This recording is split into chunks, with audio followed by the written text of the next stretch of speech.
Welcome back to the Titan Talk podcast. As we are now on episode 14, we're right out of a fresh offseason week with the Titans hiring new offensive coordinator in Brian Daboll, as well as a plethora of other assistant coaches down the line. And obviously, the Robert Saleh hire a couple weeks ago. Titans look like they're on the uprising here with possibly contending next year to get a playoff spot if they nail this offseason out of the park. We're going to have to wait and see. Dive into the draft and our thoughts on that. We'll dive into free agency a bit and give one free agent signing we hope the Titans pick up. And then we're going to also touch on all the coaches they hired. So we're going to get started off.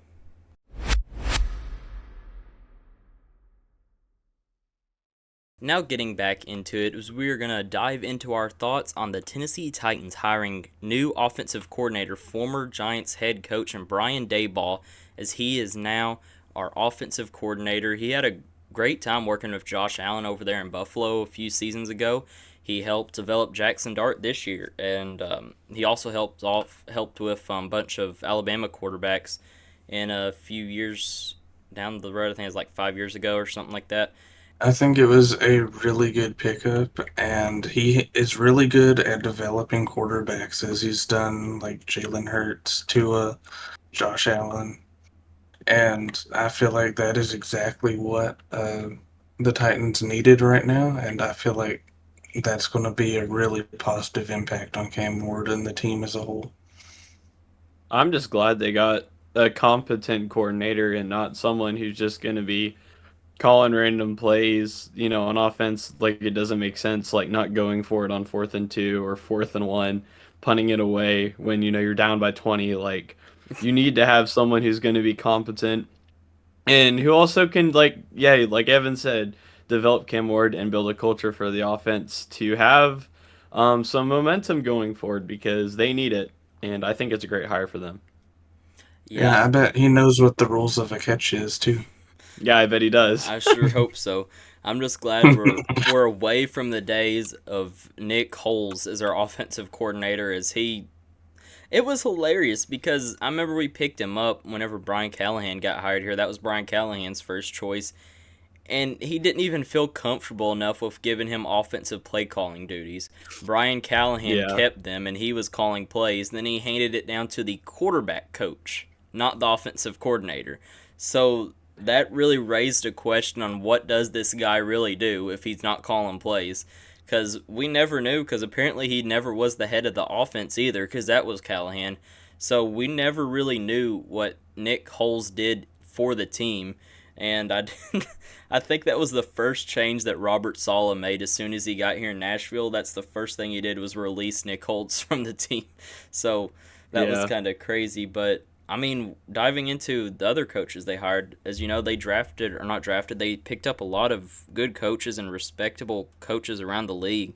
As they picked up the Ravens wide receiver coach and Greg Lewis. He spent time with Mike Bergonzi with the Chiefs when they was on that few year stretch when they was making the Super Bowl and all that, where they had guys like Tyreek Hill, McCole Hardman, Pringle. They had Sky Moore there. They had Xavier Worthy, obviously, Rasheed Rice. He's really helped with a bunch of those guys there, and then he went to Baltimore and helped with Zay Flowers and DeAndre Hopkins. So, well, DeAndre, he was pretty well developed before then, but still he helped out for a lot of that stuff. Another guy they picked up was the new offensive line coach, and Carmen Bracilo, I think is how you pronounce his name. He came from the Giants, who Brian Daboll worked with him his whole entire tenure there for the Giants, and I think he also worked with him at some other team as well. He's considered one of the best offensive line coaches in the league, so that's looking very good. Then they also got a new quarterback coach. They parted ways with Bo Hardegree, as we got another guy who Brian Daboll worked with the Giants his whole tenure over there. It's Shea Tierney, I think is how you say his name. Apparently he's really good as well. And this coaching staff that Sala and Dayball's putting together looks like it might be a top five in the league. What's y'all's thoughts? I I definitely think think. Oh, you go, Evan. I think it's pretty refreshing seeing the Titans finally make some decent moves. I think that it is something that this franchise used to do all right at, but lately it has been just hire and fire over and over. And hopefully, this team that they're putting together looks like it could be a team that won't be fired a couple weeks into next season. For sure. Especially for the offensive line, if you're wanting to develop a quarterback, a franchise quarterback, you have to train the guys who are supposed to protect your quarterback, right? In the pocket, you got to make sure that they can defend him. Put their lives out for him. Got to keep a really good pocket time for him to get a throw out and have enough room.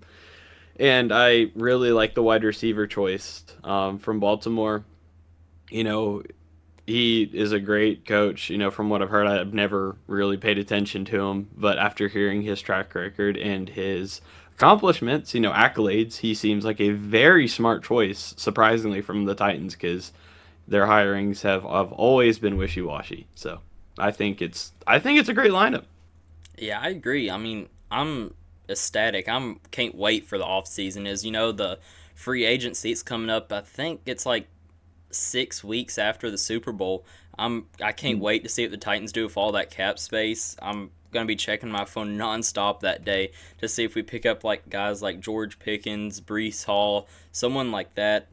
Those are Mm-hmm. guys that could turn this team around. If we get them on this team, I'm not too familiar for a bunch of the defensive free agents.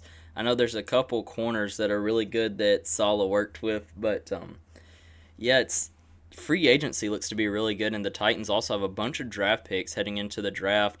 As that's the next thing we're going to dive into is the draft and give our first thoughts on some of the prospects going into the draft and give our thoughts on what we think the Titans should do with the fourth overall pick in the draft.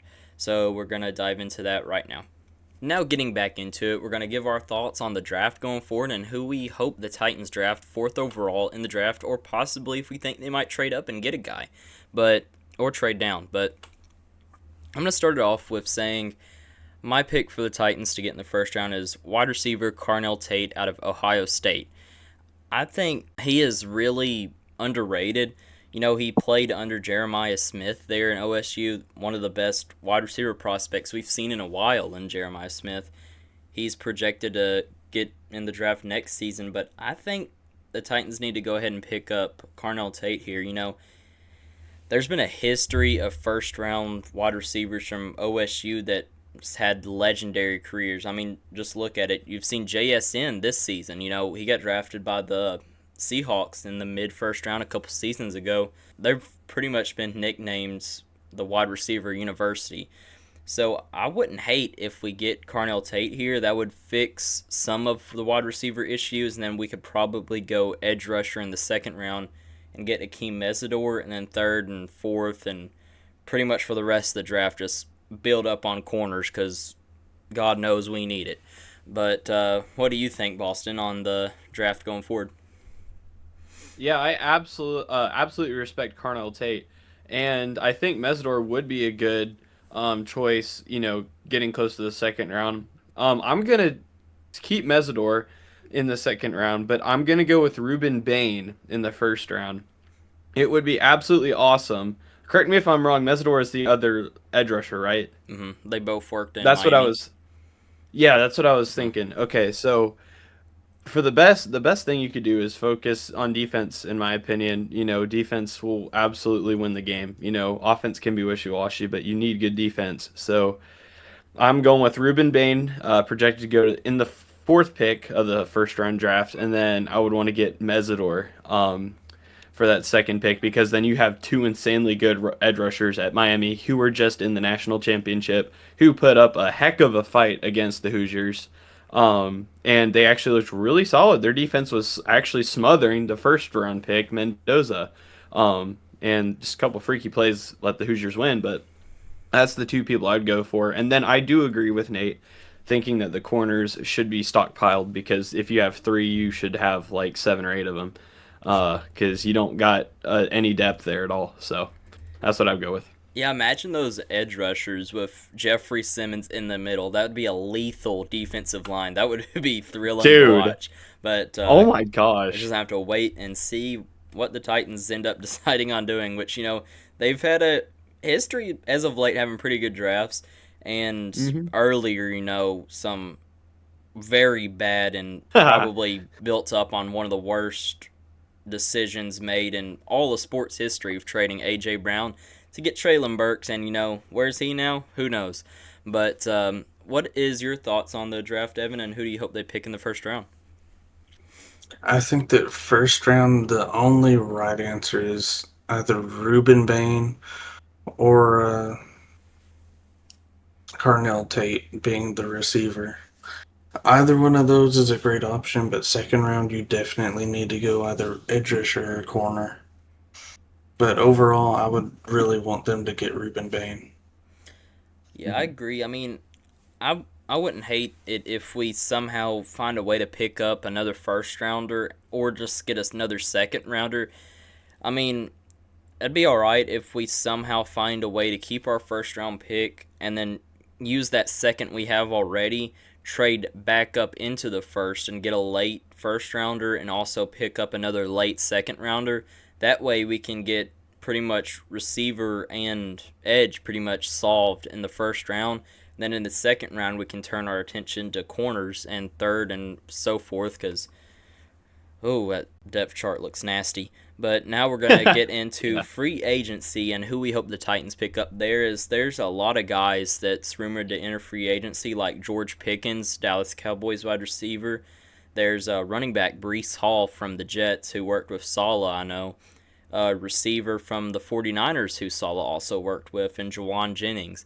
So we're going to get our thoughts on that and jump over that right now. Now diving into the free agency talk here, we're going to give our top 3 picks on who we hope the Titans pick up in free agency. We're going to go around and give our 3 all at one time. I'm going to start off with giving my 3. My number 1 free agent wish I hope we get is wide receiver George Pickens from the Dallas Cowboys. He's just 25 years old, and he's looked really good in Dallas and in Pittsburgh when he was with the Steelers before that. As all great receivers do, they kind of have that want to get the ball more, which is not a bad opinion, I think.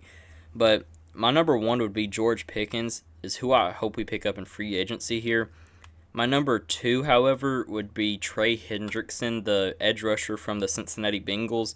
Yeah, he is a little bit on the older side. He's 31. But just think about it. He could help develop guys like Ruben Bain if we draft him, or if we draft Akeem Mesidor in the second round. We could get him to help develop them, and under a head coaching staff room like Robert Saleh and guys like that, just imagine what kind of defense we'll have with Hendrickson, Bain, and Simmons. That would be lethal. And my third and final top pick for free agency would be probably, I'm going to go with Alec Pierce, the wide receiver from the Indianapolis Colts. He's 26, and he's probably one of the best deep threats in the entire NFL. He's quick, very agile, and he can really get guys lost downfield, and I think that would work really well with Cam Ward. He can find the ball well, and if we get Pickens and Pierce, we could easily make the playoffs and be favorites to win the division next year. So that is my top 3 picks for free agency heading into the end of January. So what is y'all's thoughts, and what's y'all's 3 top picks? So I'm going to agree with you, Nate. George Pickens, yeah. Wide receiver, I was looking at the list. I think he had 22 receptions of 20 or more yards in 2025, which that was the fourth most in the league. That's great for deep threats. He isn't franchise tagged, which that's good, so that he could be brought on with the Titans. And I think that he might need to fix his attitude, and just if things don't go well, I don't think you should expect to go to a Titans organization first year and expect to, do insane things. But he needs to fix his attitude to, put his head down and work. I think if he does that, then he could be an awesome threat. That's my first choice. I think my second choice is Rashid Shaheed from the Seattle Seahawks. Ooh. I think he's actually slept on so much in this free agency roster or, pool of people. Rashid played really well for the Seahawks, right? They're actually in the Super Bowl, which I think they're favored to win, personally. And he does really good on slant plays. He's more of a curl route, someone who does the short routes, but I think he's super slept on, super freaking quick, speedy quick. And he also made the Pro Bowl and so that's my second pick. And then I think Hendrickson, how you said, Nate, I think he would be really, really good for mentoring. You need even the older guys. People look at age and say, "Oh, he's 31." No, I don't think that's a bad thing. You have experience. You need experience for people to go and be able to teach the next generation of football players, and then you have amazing depth, and then that cycle continues. So if they brought Hendrickson on, I would be very glad. So those are my three picks. Yeah, I'm going to go in a little bit of a different direction. I do think they're going to draft pretty defensively heavy, and I hope that they get the young edge rushers. But in free agency, I think that they need to get weapons to kind of go around Cam Ward. So my first pick is going to be George Pickens also. He's only 24 years old. He's had a crazy year this year. And him having Cam Ward and Cam Ward having someone that he can actually catch the ball, unlike Ridley, then it's going to do miracles here in Tennessee. And then second pick is going to be Kenneth Walker. I feel like he's kind of slept on a little bit. Some people say he's really good, but I think that he doesn't get enough recognition. He's pretty quick. He's a pretty big guy, and I think that he is a pretty good fit for Tennessee. And then my last pick is going to be Kyle Pitts Sr. He's on the Atlanta Falcons. They don't have enough cap space, so he's probably going to be a free agent this coming year. And he averages pretty good yards per carry, and he had a few touchdowns this year. And I think that if they're not going to keep Okonkwo, upgrading to Pitts would be a good option. I agree. I mean, Pitts would not be terrible. You know, the Titans do have the cap space. They have the most cap space in the NFL. They have over 100 million. And if they cut guys like Calvin Ridley and L'Jarius Sneed, I think if they cut both those guys, I think it's after the Super Bowl. It's something like that. I think it's before free agency though. If they cut them, then I think they save like 15 million more, and they get 15 million more to spend in cap space this offseason if they'd go that route. Don't think they will. I think they'll keep him another year, but you know, someone can dream, I guess. Yeah. But now we are gonna head into our final segment here. A little bit of a shorter episode. Missing our other co-host, the OG LKC Luke Carter here. He should be back next week. As next week we will be back in the studio, in the Titan Talk studio. Be back. We'll have all the fancy graphics and everything for our Super Bowl prediction. And it's going to be great to be back in the studio. And we're going to get some more quiz videos out for y'all. And stay tuned for more content going forward. Don't forget to like and subscribe here as we just hit 1,000 subscribers here. Thank you all for all of that, and just stay tuned for all the content we have planned going forward. You can catch us back here next week with the Super Bowl predictions we have next week going in. We have the number 2 seed in the AFC champions, the New England Patriots, led by none other than Mike Vrabel, taking on the NFC champion, the number 1 seed Seattle Seahawks, who, guess what, was in fact a top 5 team. And we're going to get into our predictions next week on who we think will be Super Bowl champions and get on top there. And we're going to have more draft scouting stuff going on next week as well, more free agent coverage as well. And we will see y'all then.